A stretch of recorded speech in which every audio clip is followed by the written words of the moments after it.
Welcome to The Voice of Retail. I'm Michael LeBlanc, NRF Top Retail Voice for 2026 and Rethink Retail 2026 Top Retail Expert. This podcast is produced in conjunction with Retail Council of Canada. All right, well, welcome to the Voice of Retail podcast, everyone. It's a special live edition. I've done close to 550 episodes, and I've never done a live edition at store. So let's hear it for the studio audience. We're going to have a great time together. We've got a wide range of topics, and it's not going to be an ordinary panel. I might jump in. I might surprise you all with a few questions, but we're going to see. But let's get started. So thanks to the power of LinkedIn, you can all learn who these folks are. Many of them are familiar names, but let's just start talking about, just so everybody knows everything, a little bit about the business. Let's talk a little bit about the business. Julia, you go first. Tell us about Jilly Box. Okay, great. Can everyone hear me? So first of all, I'm so honored and privileged to be here sitting next to both of you, especially, we have Selwyn from IKEA, one of the most iconic brands in the world. We have Browns, for which we saw your dad win the Lifetime Achievement Award yesterday. I think what stuck with me the most is that you've built this incredible family business while still making time to have lunch together. And I think that's the dream, right? Being able to have lunch with your dad every day and your siblings. So we are so happy to be invited to represent the Jilly Box and our story, which is really about Canadian small business. The Jilly Box, which you can see some of the boxes here. The Jilly Box really started with one question, and that was, how might we create economic impact and opportunity for small Canadian businesses?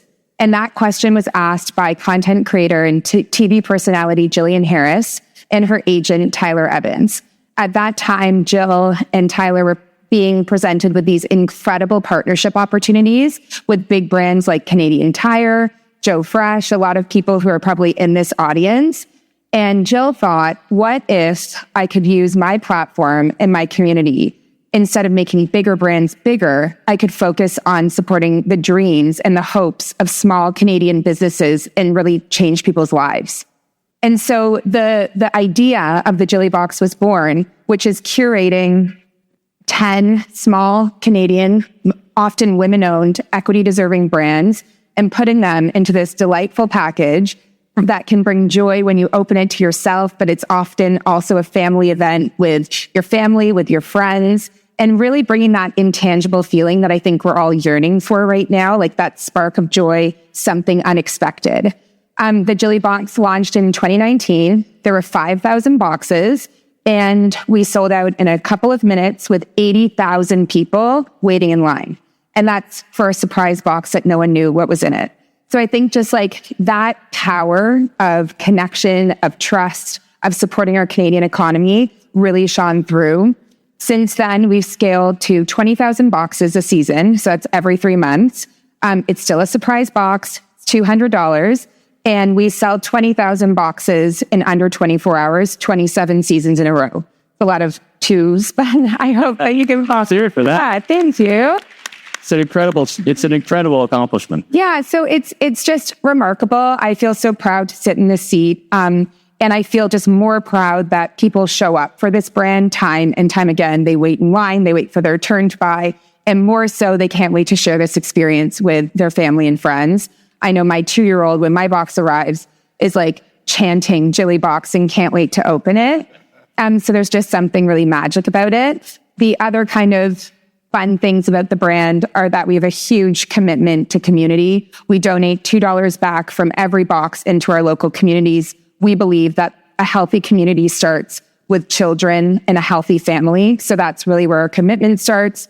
And we're a B Corp certified brand. And also, we won one of the Retail Excellence Awards yesterday, which was really fun. That's right. And ambassador. Jillian's the ambassador, independent retailer ambassador. Independent retail it's a mouthful, but yeah, Independent Retail Ambassador Award. It's a long list of commitments, too. Yes. I don't know if she's been taken through that part yet, but there's a lot of things she has to do. Speaking of the Excellence Retail Awards last night, what an inspiring evening for those of you who are able to join us. Just so amazing. Honoring your father and the Distinguished Lifetime Achievement Award. And you and I were talking backstage about Browns, and I was at the Bay. I'm wearing my Hudson's Bay socks, RIP Hudson's Bay, at a time when I knew Browns because you were kind of a shop and shop back in the time tunnel. Yes. But now, it's worthwhile telling people about your business because it's a great Canadian story that can be well told. Sure. Thank you, Michael. It's an honor also to be here on the panel with Selwyn and Julia. My sister's name, Julia, actually. And congratulations to the Jilly Box as well for your award last night and for all of your success. Yeah, Browns, we are a chain of 71 shoe stores across Canada. We are primarily a mall-based company, though we have some stores on the street as well. We're based in Montreal. My great-grandfather started the company in 1940. We had the chance to celebrate my father, who received the Lifetime Achievement Award at the awards gala last night, which was great for us. We sell as a company all of the top brands in lifestyle and fashion footwear. So brands like On, like Michael is wearing today, it's one of our top brands. Birkenstock, UGG, Adidas. And we also, something that's unique is that we sell a lot of brands, and then we also create and curate our own exclusive collections.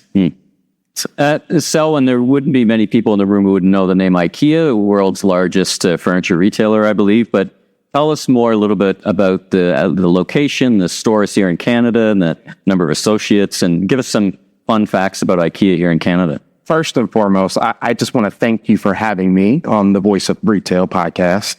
But I am so excited to be on this stage with amazing people. So for me to be here and to honor retail and talk about retail, this is super cool. So enough about me and my excitement. It's more about IKEA now. So 3 years after Browns, 1943 is when our entrepreneur, Ingvar Kamprad, started IKEA. And it was all about well-designed, functional home furnishings that we're sitting on today. All the furniture you can afford. So, that's right. And then we're all powered by our purpose. IKEA is really about a purpose-led brand. So that is our vision, to create an everyday better life for the many people. So here in Canada, we service 14 different locations with large format blue boxes that you know and love. And I know we have a lot of IKEA family members today. You can hold up your apps later on and we can scan you. But we also have our 13 small format Planet Order points, and we'll be opening up some new stores here soon. So this is an opportunity to really talk about retail, what we're doing. And I'm really, really, really honored to be on the stage with you.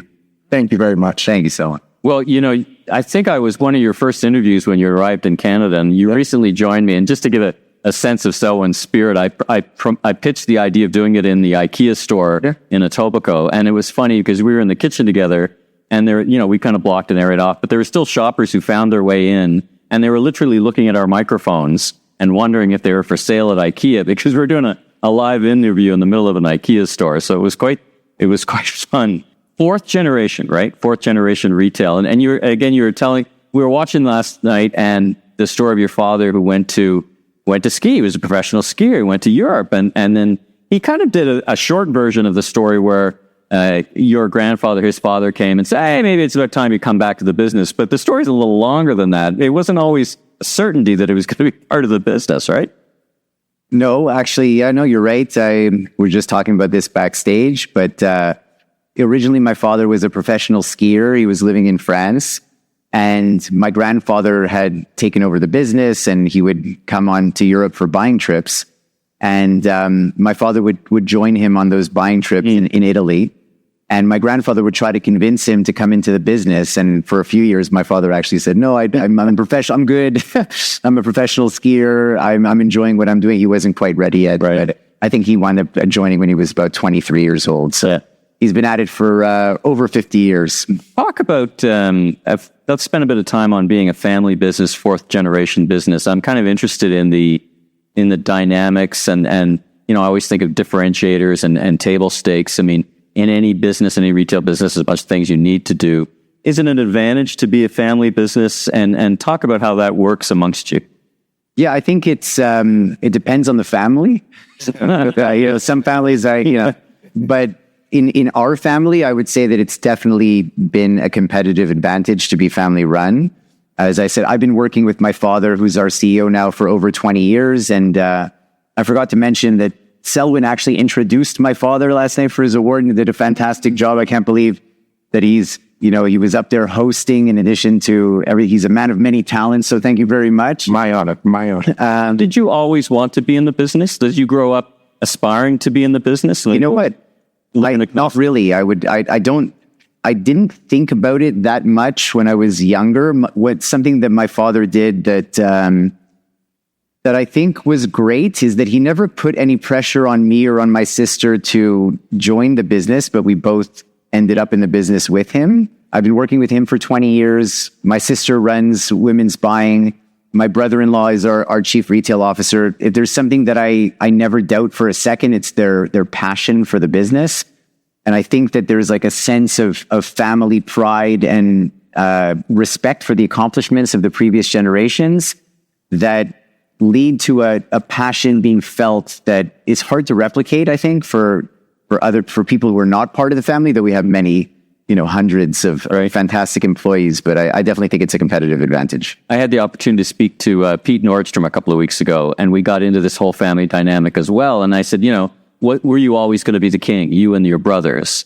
And he said, well, no, it was, we didn't go in with that assumption. I started just moving boxes when I was in high school. Like, did you want to learn the business from the ground up? And what was your thinking around it?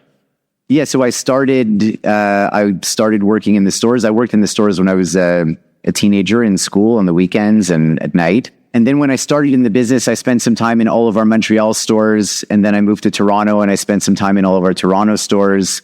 And I also, when I started in the office, worked in different departments and worked my way up. And that was something that my father, that was his plan for me. And it made a lot of sense because it was important for me to develop my credibility internally as well before getting to where I am now. And you know what they say, there's no cash registers in head office, right? So if you're going to learn the retail business, you're going to do it in the retail store, right? Exactly. Let's shift gears a little bit. We're wrapping up the conference here. There's been lots of talk about AI. I mean, you can't spell retail without AI, really. So let's talk about it. Let's get to it now before we meander there. Selwyn, big international organization.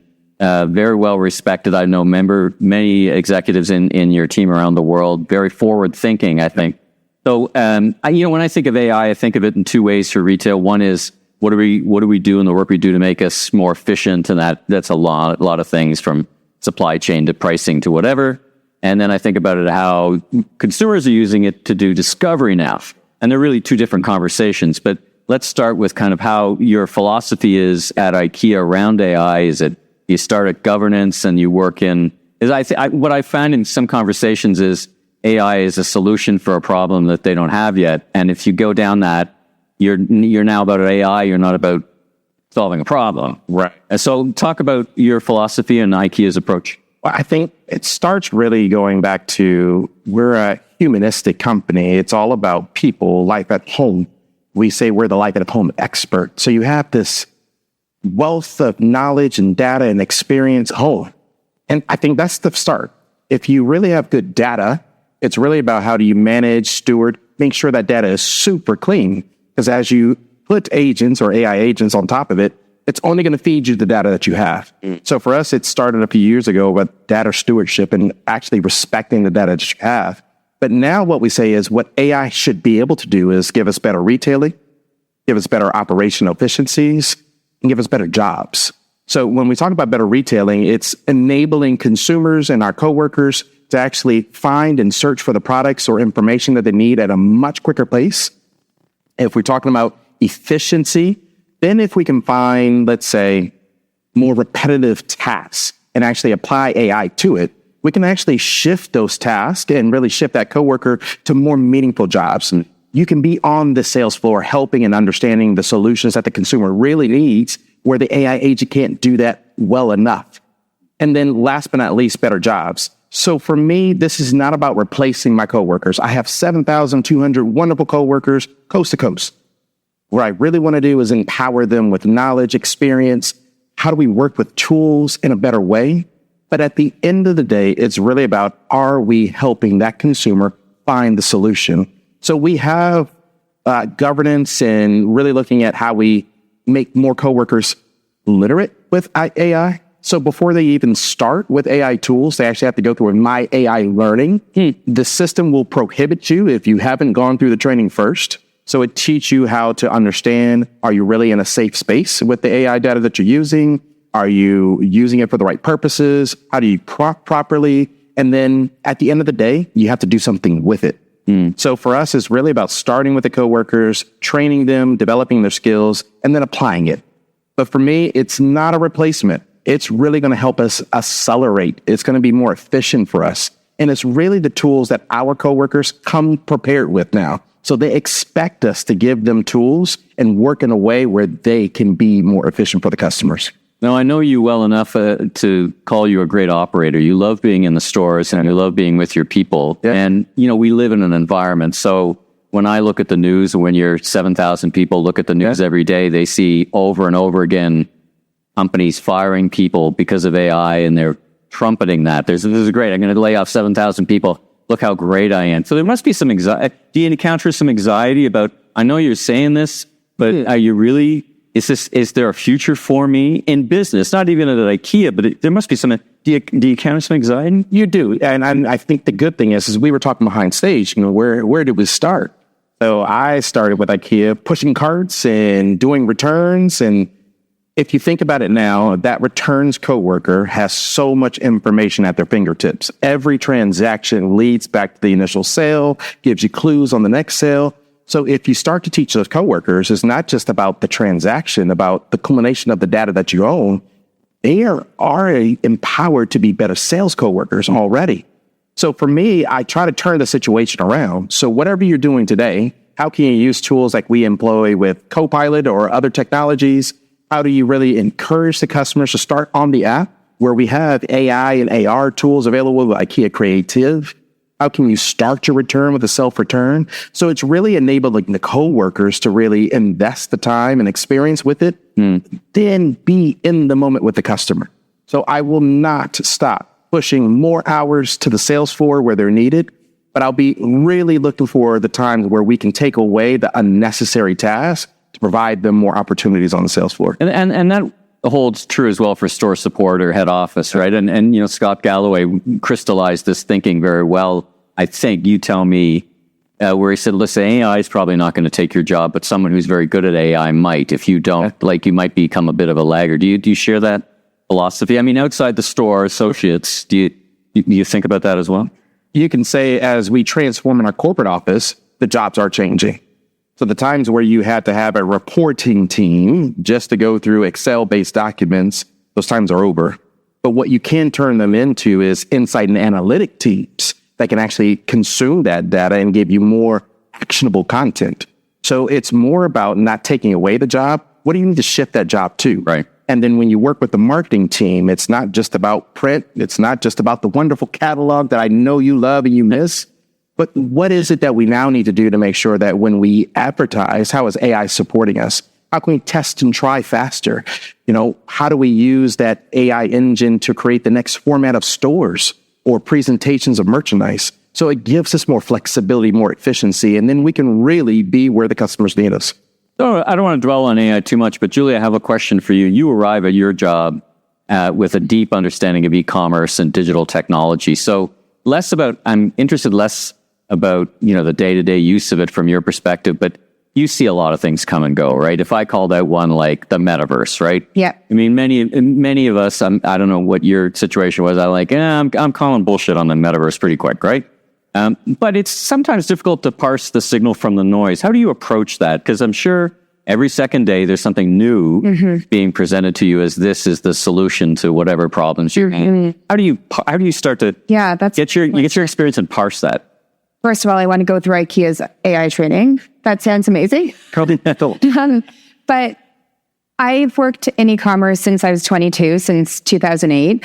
And I've had these incredibly amazing experiences at the Olympics, at Best Buy, Aritzia, at Mountain Equipment, and now I'm at the Jilly Box, which has a much different scale. And in all of these companies, the e-commerce and the businesses were going through huge transformational growth. So I think I was employee number 3 at Best Buy, and I was one of the team to start Best Buy's first marketplace before Amazon came to Canada. I joined Aritzia the week of COVID. So, e-commerce was a tiny sliver and then was 100% of the business. And Mountain Equipment was going through a massive transformation, going from a bankrupt co-op to a profitable company. And the e-commerce business was about $150 million. So I have seen the next big thing quite frequently, and I've been like privileged to be on that front line. And that looks like, I was laughing yesterday, I think the leader of Loblaws on the stage was saying, remember when mobile was like so scary and apps like, and the brands that adopted those apps, they weren't good now that we look back, but there was learning. And so, SEO, endless aisle, omni-channel, like that real tension between who owns the sale. I remember that like in my bones. And now it's just a fundamental kind of principle or lever in your toolkit around your business strategy. So when you see the next big thing, I think AI is dominating everything right now.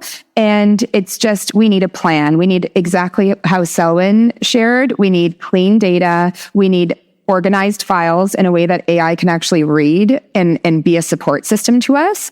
We need governance, and then we need a plan. And I heard this great quote around overwhelm is just inspiration without a plan. And so what we're really trying to do is get clear on our plan and then cut the noise out a little bit and focus on the things that we actually can control.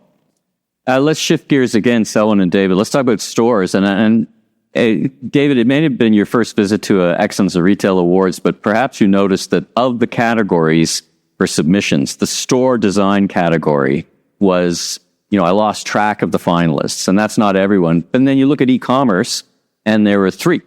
So stores are, one of the biggest. Sometimes I when I talk to non-retailers, I start by saying I'm gonna bust a few myths. And one of the myths I'm gonna bust is that stores are back. Guess what? They never went anywhere.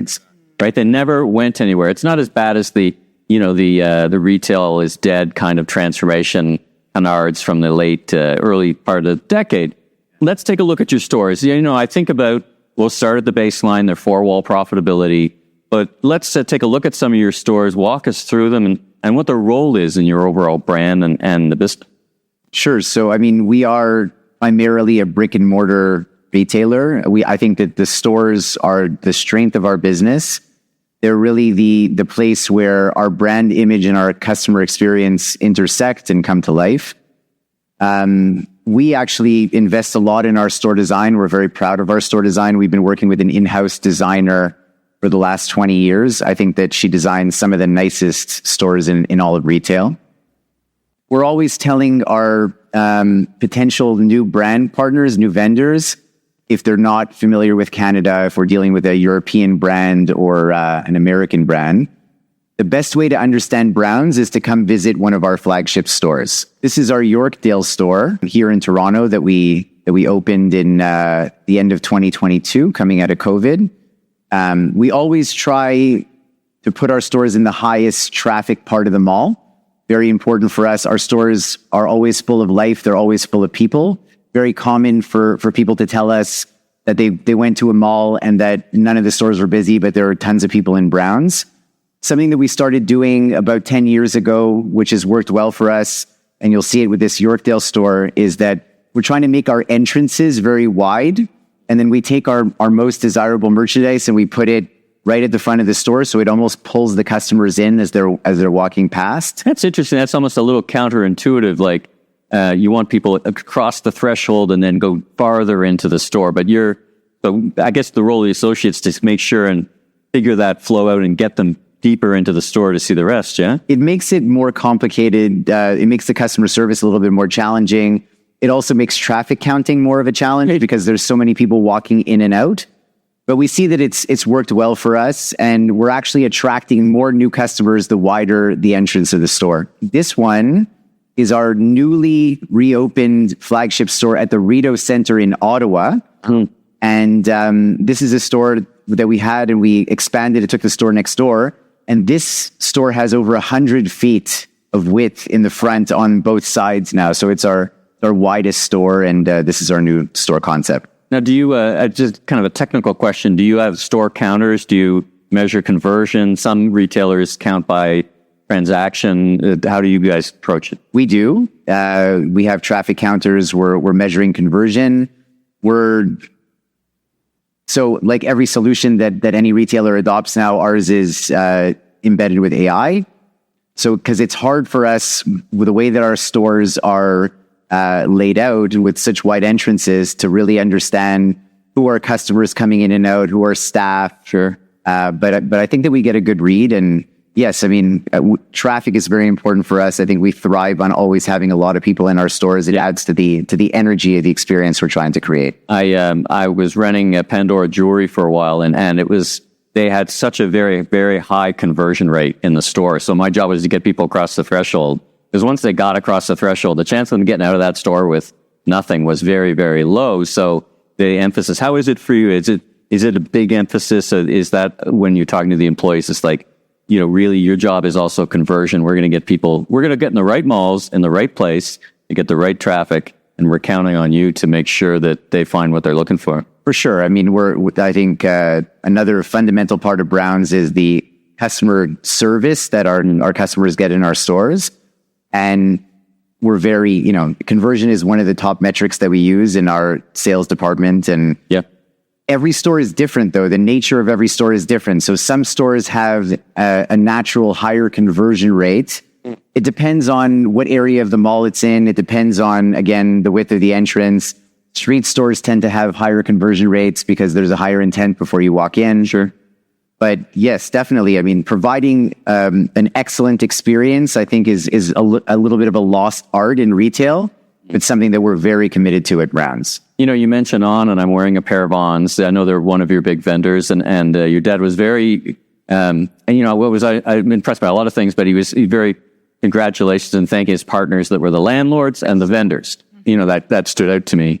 Well, when I was in the On, if you've ever been to one of the On flagship stores, they've got this really neat merchandising thing where there's all the merchandise is hidden in the wall, and there's a secret button that you press and it unlocks the sliding door, and there's no back of the house in the Ons.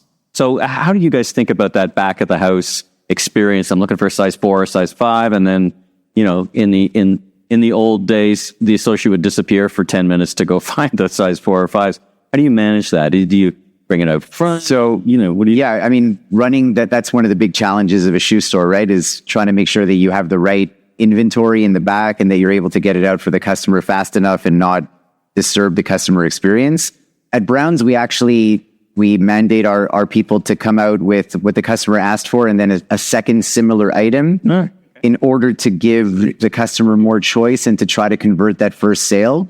We always tell our people that anybody can come out with the shoe that the customer asked for, but it takes skill and it enhances the experience when you're bringing out something showing that you have a little bit of expertise and, knowledge, and that you're providing, if you like that, you're going to like that, or other people who bought this also bought that, or exactly. But we've also recently optimized our stock rooms and changed all of our style codes and moved everything into different places so that it's easier for the associates to find that second pair, which was a big job, but it's working very well so far. Last question for you, then I'm going to pass the mic to Selwyn.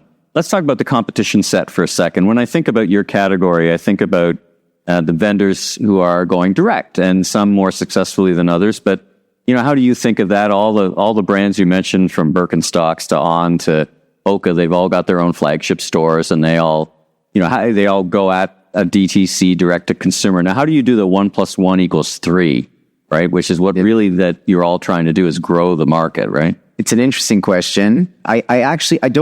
We don't look at our brand partners as competitors, even when they're running their own stores or their own website. The reality is that most of these companies are huge. They're big international companies, and they look at Browns as a way to expand on their footwear business in Canada, or maybe a segment of their assortment, in a way that would be very hard for them to do on their own. Could be because of logistical issues like warehousing and transport that they don't have in Canada, maybe lack of infrastructure. It could be that they lack shoe expertise. A lot of these companies are big clothing companies, and they wouldn't be able to sell as many shoes on their own.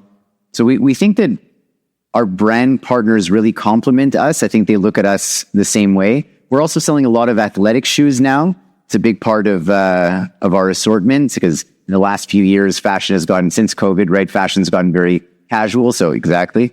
So we're selling a lot of athletic. Like Julia, Julia's got the beautiful shoes on. Selwyn's got the... I feel like this is the more comfortable. But our brand partners appreciate that customers will come to Browns to buy athletic footwear, but not for performance. You can buy for performance at a sports store, but you'll come to Browns to buy for lifestyle or fashion. That's very interesting to some of our brand partners as well. So not competitors, even though you would think that they would be. Selwyn, a quick question for you. I mean, everyone would know probably the big blue box that they might think of IKEA. Now, you just announced some new format in London, Ontario that's opening.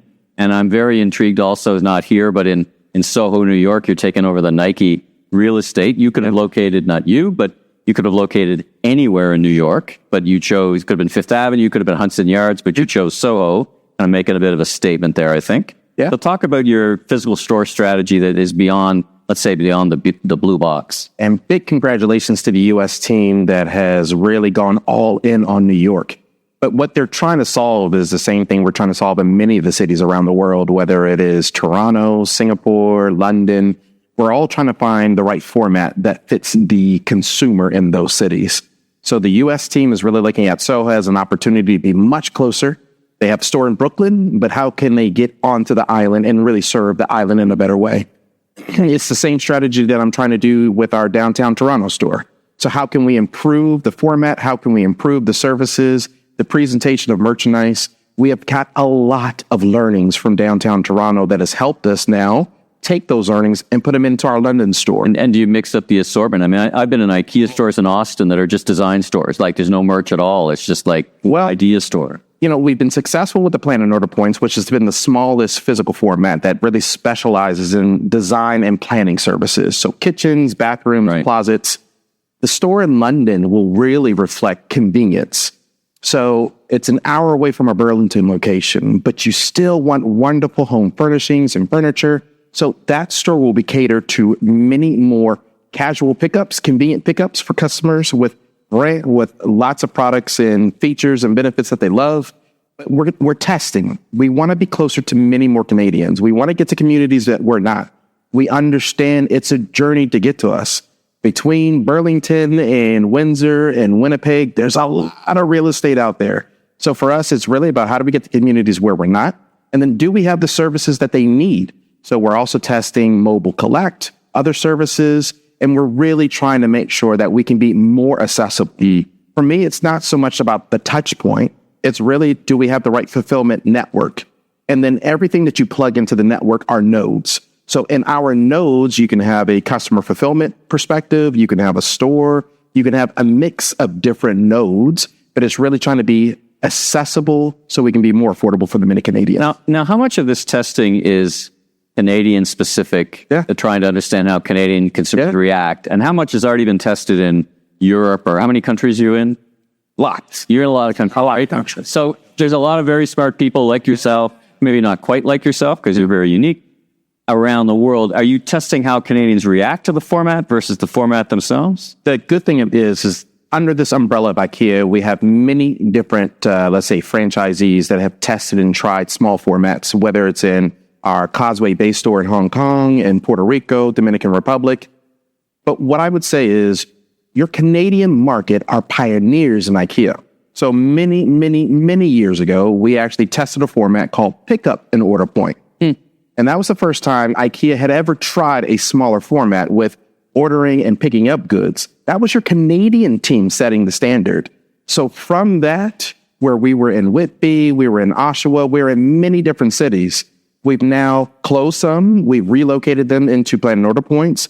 But that was actually the first time IKEA had actually ventured outside of the big 13 component store. That was a Canadian initiative. So I'm so happy when we say we're going to London. Finally, we're going to London. But we go with a proven solution. But we take a lot of share with pride examples around the world. So we can understand that a store in Mumbai, a store in Singapore or Southeast Asia, we understand the many needs of consumers, and then we can tailor the assortment and the physical layout of the store. Share it amongst the network. Absolutely. And the franchisees. Absolutely. Julie, let's shift gears again. Let's get to e-commerce. We can't have you on the stage without asking you a bunch of questions about e-commerce because it's very fascinating. Are you happy with the tools at your disposal? I mean, you and I kind of started around the same time where we were like, it's $1 million to take a credit card kind of thing. So a lot of the tools have got so much better, but at the same time, are we there yet? Because we're still, are you happy with the state of the tools at your disposal? Are you looking for something different? I think this is a tricky question. And the zoomed out question that I heard from you originally was more about like, are we happy with the state of e-commerce in Canada and the adoption of e-commerce in Canada? And the answer to that, I think, is really no. I think I'm really concerned about the future of retail here. I loved to hear that there's innovation in Canada, that in these large companies. Yesterday with Michael's, we also heard the commitment to local community and that the Canadian team was really innovating in the celebration and birthday space and birthday parties. I love that. But I think the real feeling that I have is that Canadians lack choice. Like we don't have anywhere to go.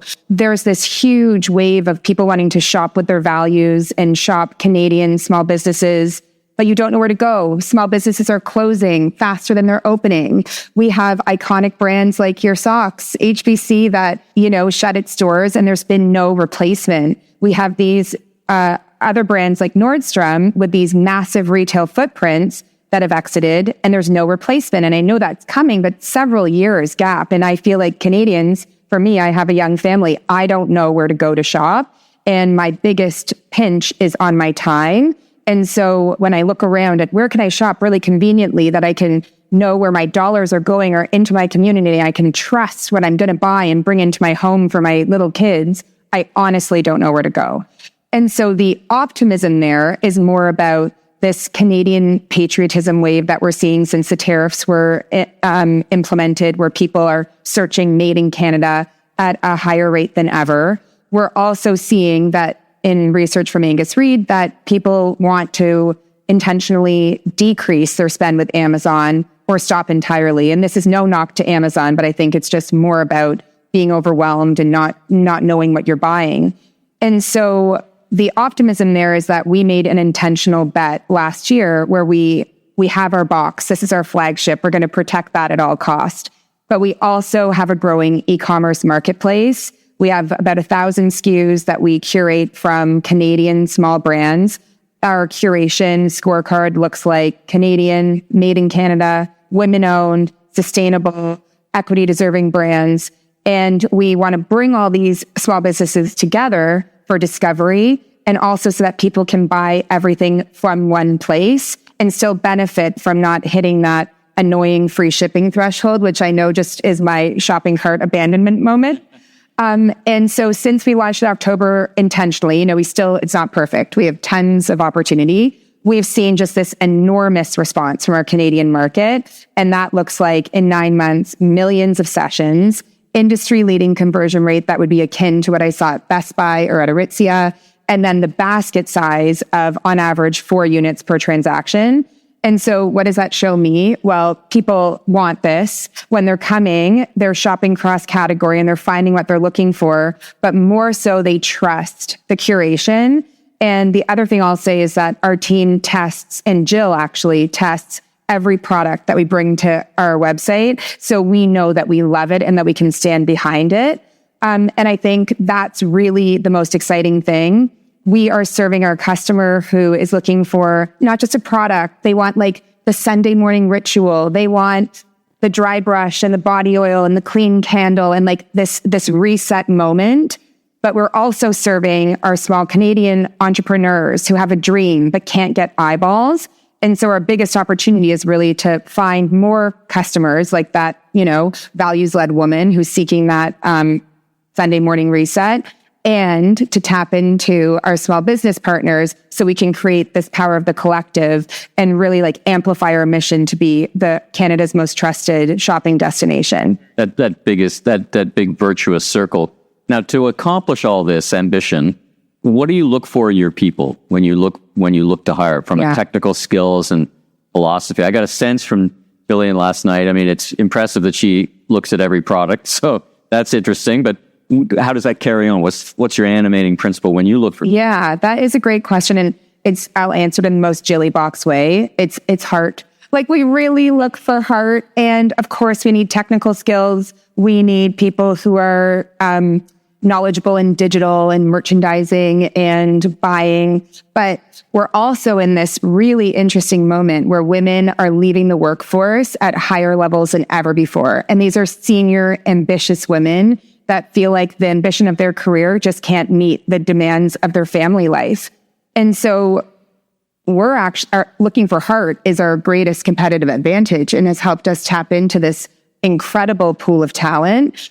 We have won Canada's top employer 2 years in a row, which is something we're really proud of. And that's really a reflection of us creating a work life that celebrates the whole person and the family. So we intentionally end work at 4 p.m. You get the first day of school off so you can be there for that gradual entry, which we all know is very painful and very different every single year. There's great benefits and RRSP, but I think it's more so just like that purpose of feeling that we can actually change the future for women. This job kind of landed in my lap from the universe when I had just had our third baby. And my first conversation with Jill and Tyler, they shared, they created the Jilly Box to create opportunity for women to make money.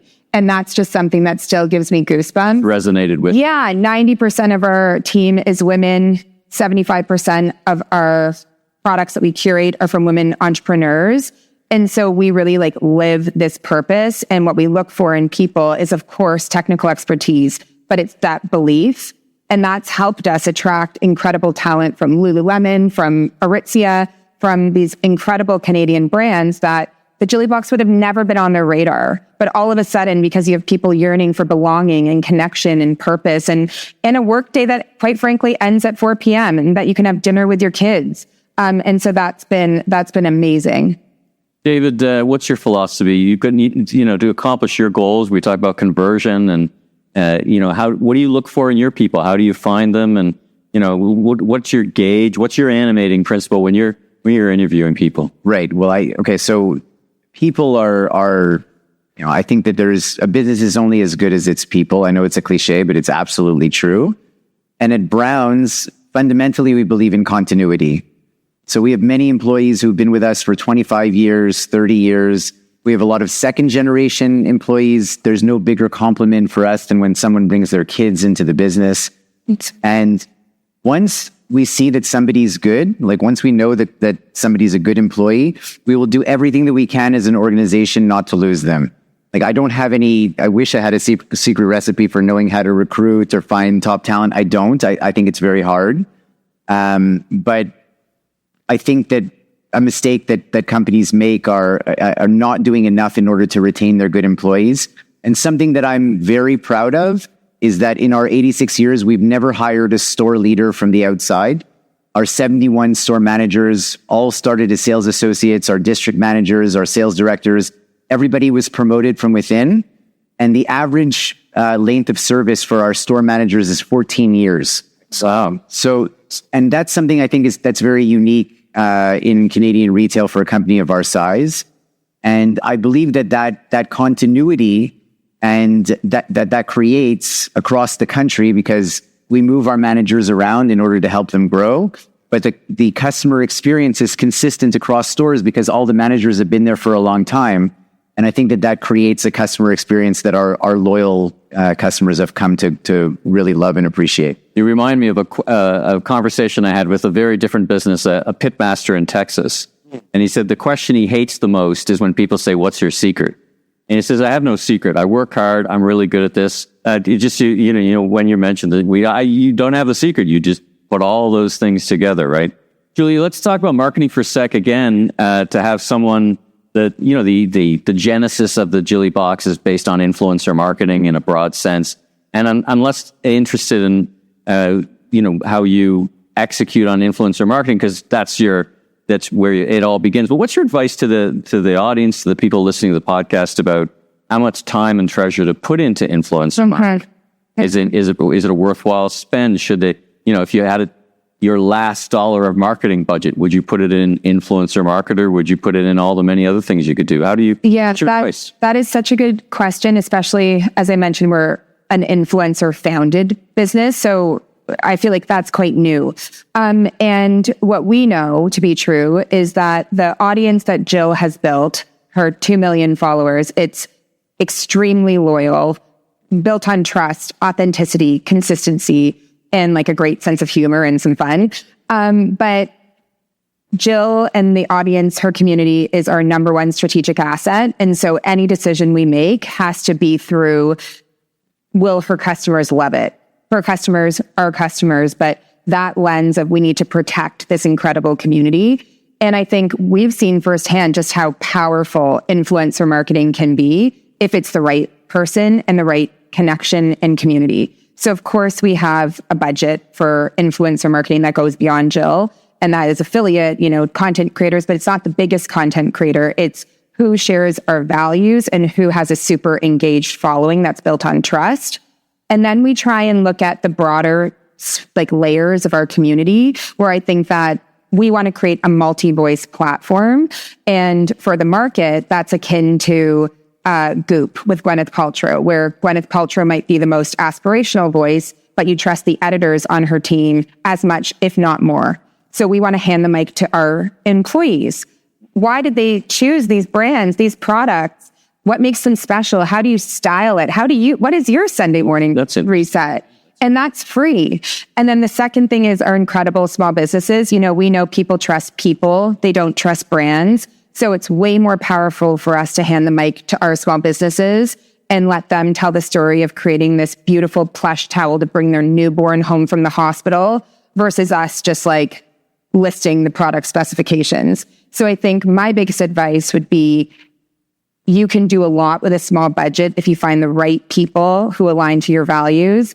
It doesn't need to be the traditional content creators. Look inside. Who are your brand ambassadors that are right at your fingertips? And what are the stories that you can tell with your existing community?